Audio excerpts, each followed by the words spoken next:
Hi, I'm Jasmine. Welcome back to my channel, The Curious White Coat. This video is actually a part 2 to my video where I talked about the Supplemental Offer and Acceptance Program, also called the SOAP.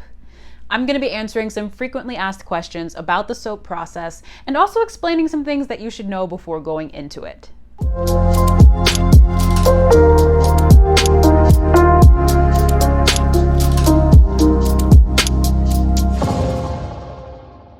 I wanted to help alleviate just a little bit of that stress that goes with being unmatched by talking about your options like the SOAP.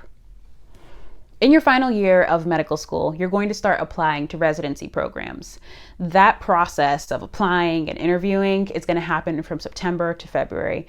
In February, you start submitting your rank order lists. This is where you put in your preferences as the applicant, and residency programs are also going to be submitting their rank order lists that show which applicants they want to attend their programs. All of these lists are due at the beginning of March, and then the NRMP's matching algorithm is going to start calculating all of the different possibilities and accounting for all of the different possible matching outcomes, but favoring the applicant's choices. Once that's complete, which is about mid-March, there is going to be Match Week. The Monday of Match Week is when everyone finds out their general status. You can either be matched, partially matched, or completely unmatched. There are going to be people who do not match, and there are going to be residency programs that do not fill all of their positions because the process isn't perfect. The purpose of the SOAP is to fill those remaining open residency positions with eligible applicants. So let's talk about some of those frequently asked questions about the SOAP and some things that you should know. So this process is very detailed. Just like the last video, I have my notes off to the side to make sure I tell you all the right stuff. The very first question I'm going to start with is, who can participate in the SOAP? So anyone who is partially or completely unmatched and eligible can participate. How do you know if you're eligible? Well, there are 3 criteria that you have to meet. Not everybody who is unmatched is going to be eligible for the SOAP. So the 3 criteria are: 1, you have to have registered with the main NRMP residency match. The second criteria is that you have to be considered verified either by your medical school or by the ECFMG as being able to start graduate medical education on July 1st. So if your match week was in 2022, then you need to be ready in July 1st of 2022. If you're matching in 2023, you got to be ready for July 1st of 2023. And the third and final criteria is to be unmatched, either partially or completely, on the Monday of match week. Before you get into this process, you might be wondering, like, is there any more money that I have to pay? And the short answer is no. There is no separate registration fee for the SOAP process apart from the main residency match, but you have to have applied to at least one program prior to match week in order for you to fall into that criteria.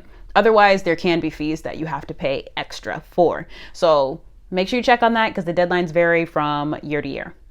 This next question is one that crosses a lot of medical students' minds, if not every medical student at some point, and that is, do I need to SOAP? Here are some things that might indicate if you have an increased chance of going unmatched on that Monday and need to undergo the SOAP process.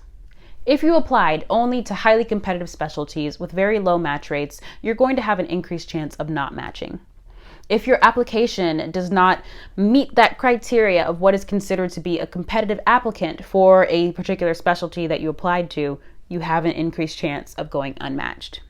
Another reason would be having certain weaknesses in your application, like not having enough letters of recommendation, or maybe those letters were not very good, or maybe you have had a history of failed board exams or disciplinary action in the past.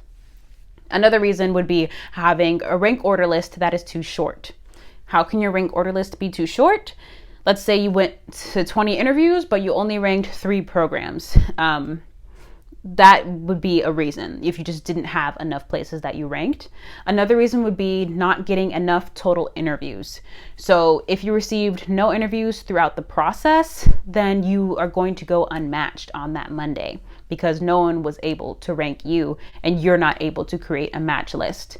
Residency programs are only going to rank people that they've met, at least ideally that's what they would do, only rank people that they've met and interviewed with. So you can put down a name of a place you've applied to, but if you never actually interviewed with them, they're most likely not going to have you on the list. And you need to have put each other on your lists in order to create a match.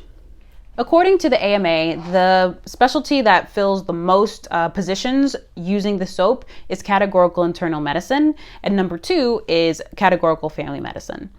When you think about numbers, like that makes sense because I think IM and family medicine are like the biggest specialties. So just by sheer numbers, of course, they're going to have the most people applying and they could have the most positions filled through the SOAP. Another thing to look at is what type of participant is going through the SOAP. So what I mean by that is you have US MD seniors like me, US DO seniors, people who've already graduated medical school, non-US citizen IMGs, and then US IMGs. So out of all of those participants, the participant type that was most common to go through the SOAP was the non-US citizen IMG category.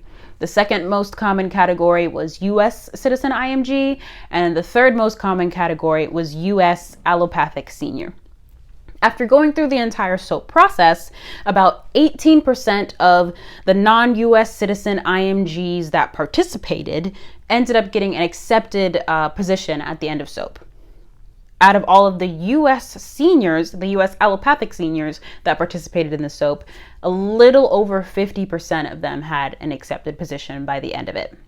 The positions that you're offered in SOAP, there's going to be some that are more numerous than others, and the most common accepted position was a PGY1 level position.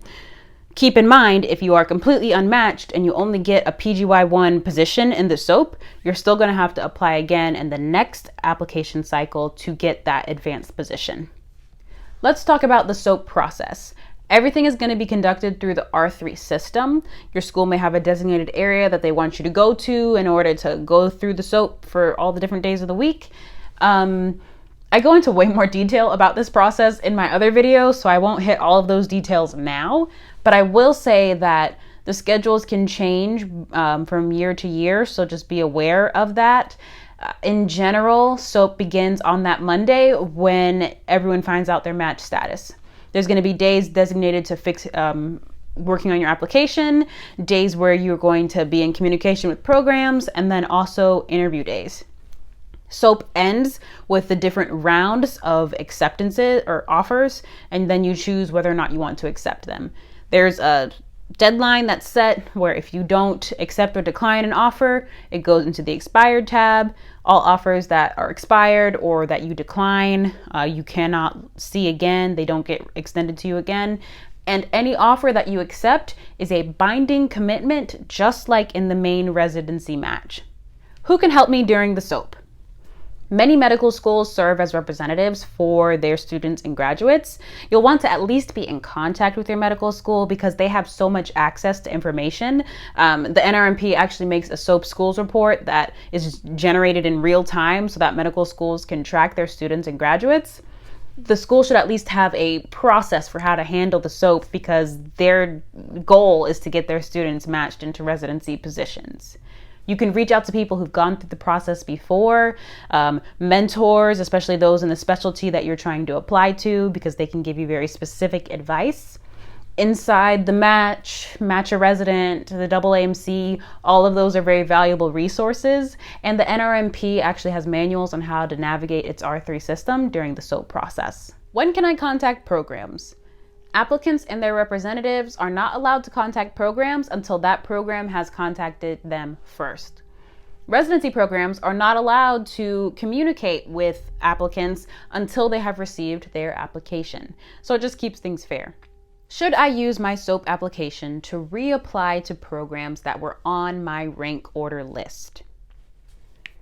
You can apply to a total of 45 programs, and that has to be from the NRMP's list of unfilled programs. So if you see a program on that list, it's fair game. If it was a place that you previously applied to, you can totally apply to it again.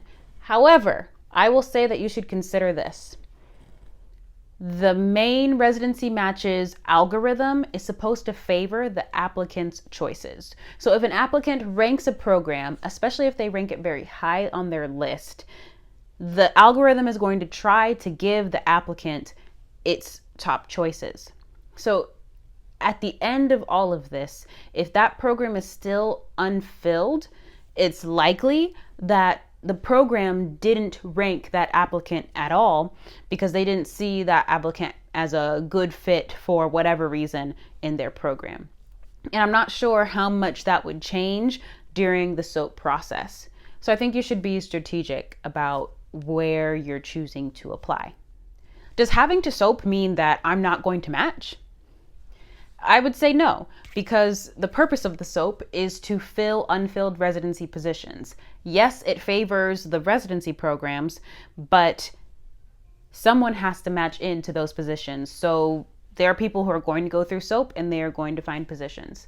There are also people who are going to come out of SOAP and not have matched anywhere. And there are going to be programs that remain unfilled. And there may be people who go through the process and end up being partially unmatched. However, everyone who is unmatched at the end of all of this gets access to the NRMP's list of unfilled programs that has been updated, and you're able to contact these programs. So I would not automatically equate having to go through the SOAP as meaning that you will not match at all. I'm going to end this with some tips for you about the SOAP process. If you had any of those signs that you might need to go through the SOAP process, plan ahead. Don't delay. Reach out to your medical schools, your mentors, whomever you need to, so that you can start figuring out what the SOAP process is like for your school and you can start preparing. Have enough letters of recommendation. Make sure they're from people that can speak well on your behalf. I've seen like horror stories of letter writers who didn't even get the applicant's name right. You just don't want that to happen to you. Update your personal statement. Make sure that it gets the point that you want to get across to your audience. Maybe even have somebody with like some English composition skills in their back pocket ready to read it over for you. Keep your personal information up to date in My ERAS. That'll save you a little bit of time because Match Week is very busy. And don't wait until Match Week to start preparing for the SOAP. Always be ready for interviews. If it's been a while since your last interview, or if you didn't have any interviews during this season, try to get some practice in. Have your school set up some mock interviews for you. Practice with your family and your friends.